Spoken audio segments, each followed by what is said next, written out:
A ver, ¿cuáles son los temas cruciales y de actualidad que plantea este documento?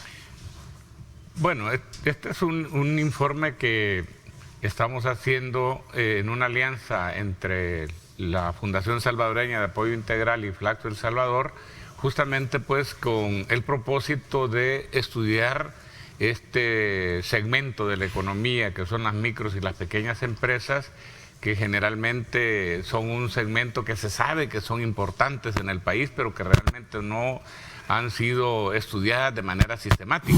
A ver, licenciado Castillo, la otra cara de la economía, ¿por qué ese título? Bueno, nosotros, quiero hacer un pequeño paréntesis, estamos en la Fundación trabajando con las micro y pequeñas empresas desde hace 35 años y platicando con el doctor Pleites, veíamos que, como usted conoce, Ernesto, 94% del parque empresarial del país son microempresas y el 5% son pequeñas empresas. Y entonces podríamos decir que somos un país de micro y pequeños empresarios, podríamos decirlo. Esa es una realidad. Entonces, lo que nos llamaba la atención es la falta de investigaciones, la falta de comprensión de este sector tan importante para la economía que le da empleo al 70% de los salvadoreños, ¿verdad? 70%. Entonces, de ahí vivimos. Entonces, digámoslo, nuestra verdadera identidad es ser empresarios, ser emprendedores. Todos los salvadoreños lo sabemos, ¿no? Entonces, el objetivo que tenemos es contribuir a la comprensión de este sector, a identificar, pues, por supuesto, sus desafíos. Por supuesto, tiene muchos desafíos, pero también presenta muchas oportunidades el sector para generar empleos de calidad y contribuir a la estabilidad del país. Entonces, esta es básicamente la motivación. La motivación es hacerlo con un rigor académico. El observatorio está ubicado en la Escuela LID de FUSAI, que es, se dedica a la formación, activación y formación de empresas, y veíamos que un componente investigativo era esencial. Era esencial.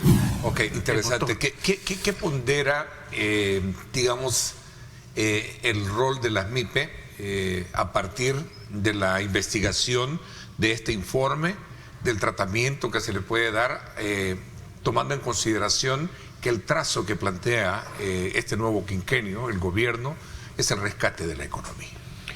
Bueno, o sea, si el rescate de la economía va a ser como la prioridad fundamental, por supuesto, pues que echarle una mirada a qué es lo que está pasando con las micros y pequeñas empresas es fundamental. Y nosotros aquí, el primer hallazgo del informe es destacar que en promedio, desde 2016 hasta el año 2023, las microempresas han aportado casi el 43% del Producto Interno Bruto del país, ¿verdad? Y que si lo vemos ya desde otro indicador, que es como ya el que tiene más que ver con el poder adquisitivo de la población, que sería el ingreso nacional bruto disponible, nosotros lo que tenemos es que las microempresas estarían aportando casi el 35% del ingreso nacional bruto disponible. ¿Por qué la otra cara de la economía? Porque generalmente hemos estado acostumbrados a estudios macroeconómicos donde prácticamente centran la atención en ese otro segmento, llamémosle así, que serían las medianas y las grandes empresas, ¿verdad? Que son importantes, pues, y toda aspiración de cualquier pequeño y mediano empresario es llegar a ser grande, ¿verdad? Pero, ¿cómo se llama? Los estudios macroeconómicos de la mayoría de instituciones están centrados justamente en lo que pasa con el resto, ¿verdad? Y nosotros lo primero que queríamos destacar es que cuando hablamos de las MIPES no estamos hablando del lado oscuro de la economía, sino que del lado oculto de la economía, ¿verdad? Entonces, y así como pasa con la luna, ¿verdad? Que uno ve el lado oculto, que es el más grande, pero obviamente se deslumbra por lo que pasa en el lado visible. Nosotros hicimos una pregunta muy directa, ¿verdad? Y les preguntamos, bueno, ¿cuán difícil es para ustedes obtener financiamiento para las operaciones de su empresa? Ahí está. Ahí está, sí. Y entonces nos dicen que el 57% consideran que es difícil o muy difícil. Y eso pese a que El Salvador es uno de los países que más ha avanzado en las microfinanzas desde los años 90 a la fecha. Acordémonos de que prácticamente este era un sector donde yo diría que allá por los años, antes de los años 90, casi que era atendido predominantemente por los usureros. Ahora ha habido una expansión fuerte de las microfinanzas, pero aún así, ¿verdad? Hay dificultades. Claro, estas dificultades que están experimentando ahora muchos de estos microempresarios, esto está relacionado, por supuesto, con un tema del golpe que le pegó precisamente la pandemia del COVID-19, como se mencionaba al principio, ¿verdad? Que ha dado lugar a que muchos microempresarios se hayan atrasado en sus deudas, han asumido algunas deudas para contraer otras, ¿verdad? Y en algunos casos inclusive han dejado de pagar los créditos. O sea, son dos elementos que han tenido un efecto muy fuerte: el sobreendeudamiento por un lado, ¿verdad? Bueno, perdón, la pandemia por un lado, que los ha llevado a un sobreendeudamiento, y el otro fenómeno que se mencionaba, que es la inflación. Había un elemento también que destaca en uno de sus contenidos, el tema de la formalidad, que viene siendo también el peso que carga este sector, y que, quieras o no, pues representa también otro de los grandes desafíos. Hablamos del tema del financiamiento, y en reflexión final decíamos, en la medida de que este sector supere el tema de deuda por los factores ya que tú mencionabas, William, creo que puede dar un aporte mucho mayor de lo que se espera hoy en este nuevo quinquenio, que es parte de la misión que plantea el gobierno para el rescate de la economía, ¿no? No, totalmente. Lo que muestra el estudio es que las empresas necesitan reestructurar sus deudas, o sea, salir a flote financieramente, pero al mismo tiempo necesitan enfrentar mejor la competencia, porque sí enfrentan mucha competencia. El tema de la seguridad ha mejorado mucho, entonces las microempresas ahora también enfrentan un fenómeno nuevo, más competencia de los microempresarios y de las grandes y medianas empresas del país. Entonces, digámoslo, hay que reinventarse al mismo tiempo. Entonces nosotros creemos que se requiere de un apoyo, un acompañamiento integral que atienda no solo las necesidades, por supuesto, de reestructurarse financieramente para ser sujetos de crédito y poder crecer e invertirle a sus negocios, pero al mismo tiempo acompañamiento empresarial, coaching empresarial, formación que les permita a los empresarios encontrar su lugar. Nosotros indagamos un poco, ¿verdad? Porque realmente también hay mucha confusión, ¿verdad? A veces se cree que micro y pequeña empresa es sinónimo de informalidad. La verdad es de que la mayor parte de las pequeñas empresas son formales, y en el caso de las microempresas a nosotros la investigación nos ha dado que casi que la cuarta parte son semiformales o formales, ¿verdad? Entonces estamos hablando con que, ¿verdad? Y por otro lado también tenemos que hay muchas empresas medianas y grandes que subcontratan justamente a proveedores informales, de manera tal pues que, llamémosle así, ¿cómo se llama? No es correcto hacer una asociación, aunque la mayoría de micros y pequeñas empresas sean informales, no son sinónimos. De hecho, incluso pues en la literatura se habla mucho, sobre todo la OIT ha promovido mucho esta discusión para diferenciar la economía informal, el sector informal, la economía no observada, la economía subterránea y las micros y las pequeñas empresas. Entonces, en este caso, nosotros estamos centrados básicamente en las micros y en las pequeñas empresas, partiendo justamente pues de que teniendo ese enorme potencial, no necesariamente lo estamos aprovechando debidamente. ¿Hay una carga tributaria demasiado fuerte para este sector en particular? Es que debería de haber una tabulación mucho más ahí lo que ocurre, humana o comprensible. No ahí lo que ocurre pues es que probablemente inclusive para una pequeña empresa retener IVA es más bien una ventaja, porque prácticamente se lo puede descontar. Claro, pero cuando se es muy pequeño, no, porque los gastos administrativos son demasiado grandes. Ese es el problema. Entonces, y quizás solo un punto, hacer un resumen, aprovechemos hacer un resumen. Solo un puntito importante. El concepto con el que opera el microempresario de la informalidad es diferente al que con el que operamos el resto de los analistas, por ejemplo. Para el microempresario, ser formal significa tener un reconocimiento de parte del gobierno, de manera tal pues que no va a ser objeto de ningún tipo de, llamémosle así, de molestia de parte del Estado. Para ellos, con que le reconozca la alcaldía, con que le reconozca el gobierno central y saber que están, llamémosle así, tranquilos con la ley, eso es sinónimo de informalidad. ¿Qué hacer con este informe? ¿Qué va a pasar? Bueno, nosotros estamos en una labor de difusión. Esperamos que tocamos 4 o 5 aspectos que nos parecen importantísimos para hacer de la microempresa empresas parte de la solución y contribuir a los objetivos de activación económica del país. Creemos que hay muchos insumos que pueden ser útiles para que El Salvador pueda transitar esta etapa de una forma positiva realmente. El propósito es conocer un poco más este nuevo programa, este nuevo proyecto, este lanzamiento, en la cual se busca formalizar una empresa con trámites, dice, más rápidos, a menor costo y todo en línea. Correcto. Se trata de una ventanilla única virtual donde se puede llevar a cabo todos los trámites que se necesitan para formalizar la empresa. Se llama creaempresa.gov.sv. Correcto, ¿Sí? es así. Veamos un poco los alcances de esto. Bueno, veamos. Básicamente, Ernesto, quizás hablar un poquito de antecedentes, porque es importante decirle al público, a nuestra población, de dónde venimos.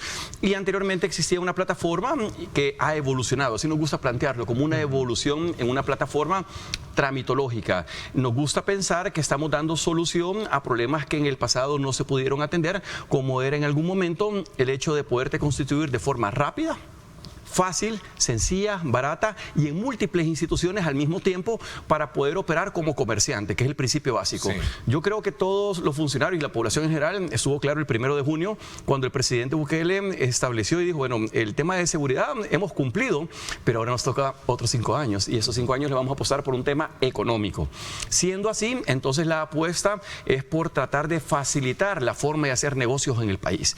Y facilitar la forma de hacer negocios significa la forma en cómo se va a constituir a alguien, ya sea nacional o extranjero. Y esta página o esta plataforma lo que viene es a brindarle a cualquier ciudadano, cualquier empresa, la posibilidad de formalizarse, la posibilidad de hacer negocios en el país y sacar toda la documentación necesaria para poder operar conforme las leyes establecen y de forma rápida, electrónica y sencilla. Veamos, esta nueva página o esta nueva plataforma lo que pretende, Ernesto, es desde un solo lugar poder hacer múltiples trámites de forma más sencilla. Veamos, el gobierno de El Salvador, a través de iniciativa del presidente Bukele, el año pasado, en diciembre, presentamos a través de la ministra de Economía una iniciativa para modificar el Código de Comercio. El sistema en el que en El Salvador tú te puedes constituir para hacer negocios son básicamente dos. Y opera casi igual en cualquier parte del mundo, Ernesto. Uno, como comerciante individual y otro es como comerciante social.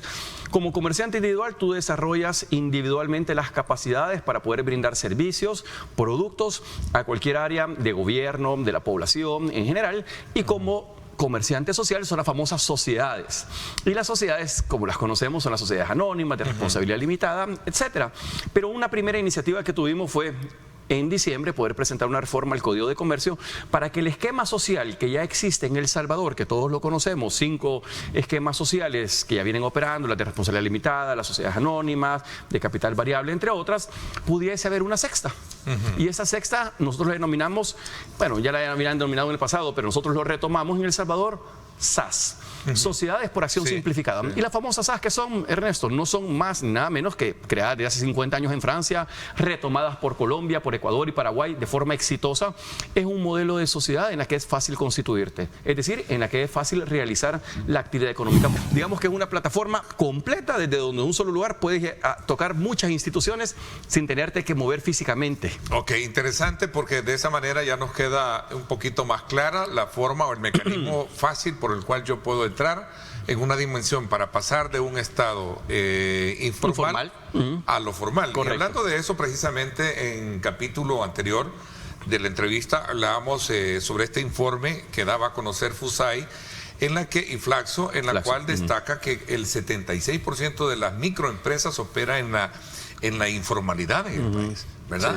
Sí. Y el 24% restante de un sector semiformal que cumple con algunas obligaciones legales. Ahí hay un gran reto, entonces. Sí. Ahí está una gran... Y notamos nosotros eso. ¿Cuáles son los beneficios? Fíjate que notamos nosotros eso, de que había un cierto componente de informalidad y nos gusta pensar que en buena parte podría ser, no digo que lo podrá hacer todo, pero en una buena parte podría ser que es difícil constituirte, Ernesto. ¿Por qué? Porque si tenés, dijéramos, un muro de $2.000 que tenés que constituirte con capital semilla. Segundo, tenés que pagar derechos, dijéramos, de registro. Tercero, los honorarios profesionales. Y se hace un cúmulo de cosas que dice, bueno, es complicado, un contador, un auditor, etcétera. Entonces, precisamente las SAS vienen a simplificar esa forma. Y me encanta pensar que a menos casi 6 meses que llevamos ya de SAS, son más de 1000 SAS las que tenemos, Ernesto. Entonces, me gusta, ¿sabes por qué pensar eso? Porque ahora también las SAS se pueden hacer unipersonales. Significa que no necesitas 2 o 3 personas para hacerlo. Una sola persona puede constituir una sociedad. ¿Cuáles son entonces esos principales desafíos que se presentan ahora con este nuevo enfoque de tratamiento de lograr convertir todo este sector a un proceso de formalidad como tal? Correcto. Bueno, justamente antes del corte hablábamos y decíamos que nos gusta pensar de que muchos de estos comerciantes que probablemente en su momento operaban desde plataformas con marketplace y que desarrollaron un modelo de negocio desde entonces, puedan ahora encontrar dentro de CreaEmpresa la plataforma a través del cual puedan constituirse de forma sencilla, rápida y barata, Ernesto. Y tengo unos números interesantes porque venir a hablar es bonito, pero me gusta mejor hablar con números, ¿cierto? Eso es lo más importante. Eso es más importante, fíjate. Estamos comparando, y vamos a decir peras con peras y manzanas con manzanas. Todos los años, a agosto, llevábamos desde el año 2019, 2.134 sociedades constituidas hasta la fecha, al 30 de agosto. En el 2020, pandemia, 1.000. En el 2021, 3.000. 2022, llevamos a esta altura 2.700. 2023, el año pasado, casi 3.000. Pero este año, señores, llevamos casi 3.750 sociedades inscritas. ¿Qué significa eso? Un gap o una diferencia de casi 800 adicionales a esta época del año, que no existían, que no estaban, y que históricamente a esta altura estamos a unos días de sobrepasar el mejor año de todos los años de historia del CNR en cuanto a sociedades constituidas, y apenas vamos por septiembre, Ernesto. ¿Qué significa esto? Que ya octubre, noviembre y diciembre será una ganancia desde el punto de vista del boom que ha tenido el crecimiento de sociedades nuevas a partir de que estamos teniendo una plataforma nueva, sencilla, fácil de tramitarlas, y segundo, un nuevo tipo de sociedad que la gente ha venido a recibirlo, dijéramos. Aprovecho también tu presencia acá para poder de alguna manera conocer la nueva ley de propiedad intelectual. El registro de la propiedad intelectual pasará a llamarse Instituto Salvadoreño de Propiedad Intelectual. Correcto. Sí, gracias a precisamente la iniciativa del presidente Bukele, materializada también a través de la señora ministra de Economía, quien nos apoyó precisamente en la presentación y en la realización de esta nueva ley. El CNR cuenta ya con una nueva ley de propiedad intelectual, una ley que viene a cambiar el esquema de propiedad intelectual en el país de forma favorable y sencilla, dijéramos, porque a eso le apostamos. Esta ley, valga la aclaración, Ernesto, entrará en vigor hasta febrero del otro año. Hemos dado 6 meses de eso. Sí, y lo que buscan, dijéramos, o lo resumo yo, en gran medida, haciendo el hecho que ahora los trámites que en nuestra actual y anterior ley de propiedad intelectual, que estaba dispersa, por cierto, hay una ley de marcas por un lado, una ley de propiedad intelectual del otro, y decía, bueno, y las marcas que no son propiedad intelectual, sí, pero están en otra ley diferente, y había una dispersión que no ayudaba en nada al esquema de propiedad intelectual. Ahora una sola ley en donde se regulan tanto los derechos de autor, las marcas, las patentes, y donde se va a poder hacer los trámites de forma electrónica, de forma sencilla.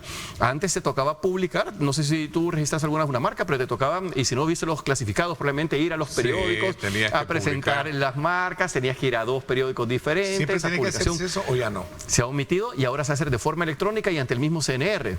¿Qué significa? Retomemos la idea anterior, el One Stop Shop. Vas a un solo lugar, presentas la solicitud, ahí mismo pagas la presentación y la publicación, y una tan sola vez, ya no te ir a 2 lugares diferentes. Una ventanilla única prácticamente. Perfecto, en materia de propiedad intelectual.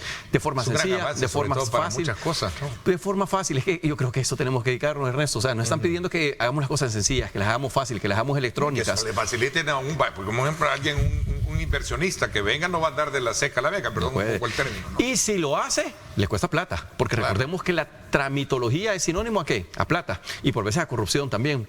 Y en la medida que tú la disminuyas, que sea rápido en los tiempos de respuesta, que seas efectivo, que seas electrónico, que tengas un tablero de control y transparencia, entonces yo creo que impactamos y cambiamos las cosas. Así que esta nueva ley va por ese lado. ¿Qué aporte a nivel de competitividad le genera esto a una empresa? Muchísimo. Te pongo un ejemplo. El año pasado, por ejemplo, ya las personas en El Salvador, bueno, el año pasado y hace mucho tiempo, pueden establecer su marca como una garantía para acceder a créditos. Fíjate qué interesante eso. Y el año pasado tuvimos el récord que hemos tenido histórico de una garantía en materia de propiedad intelectual. Y aquí el registro de propiedad intelectual, una aerolínea internacional, garantizó su marca por $2.000 millones para acceder a un préstamo. No dejó su edificio, no dejó sus instalaciones, no dejó sus aviones. ¿Sabe qué dejó de garantía? Su marca. Entonces estamos viendo que la digitalización del mundo y la globalización te lleva a que precisamente protejas la propiedad intelectual y que cuides aspectos como las marcas, porque son las que te dan valor a tu compañía.